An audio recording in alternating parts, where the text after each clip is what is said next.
Ayan po guys, nagbobuo po kami ng auxiliary train. Ito po, panoorin nyo po kung paano po ang mga proseso sa pag-assemble po nito. Ayan po ang aming pipe fitter na veterano at isang dalubhasa sa larangan ng pipe fitter. Ayan po, panoorin nyo po kung paano siyang pumihit at mag-heat up.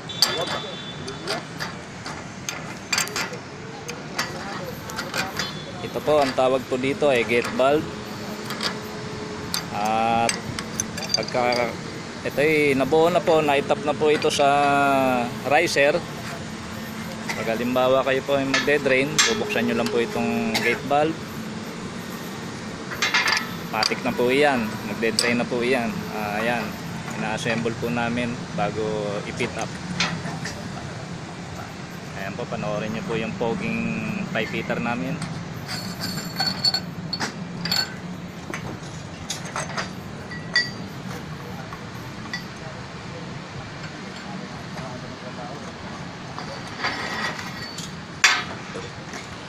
Madali lang naman po mag-assemble nito.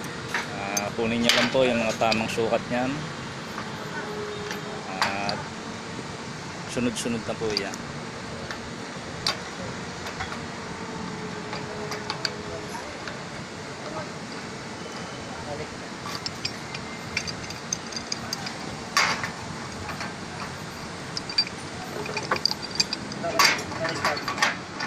Buusan ko lang ito.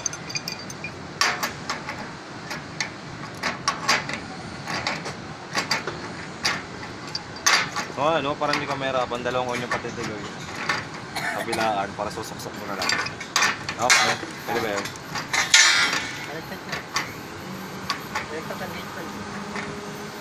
Dito, may kuwalit. Bigyan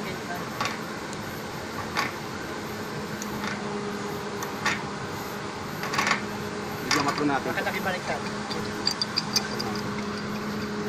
Ito, balik po. Yan. Baliktad din po. Dapat nakatigan yan. Edit ko eh.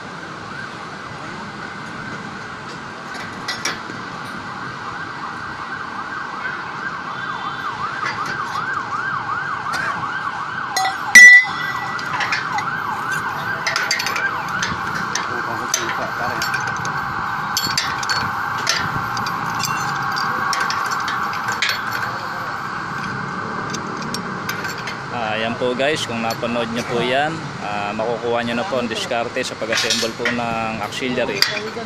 Guys, lagi lang po kayo manood ng aking mga video ina-upload para masubaybayan nyo po kung paano po ang mga proseso sa pag-assemble ng fire protection system. Maraming salamat po. Hanggang dito na lamang po.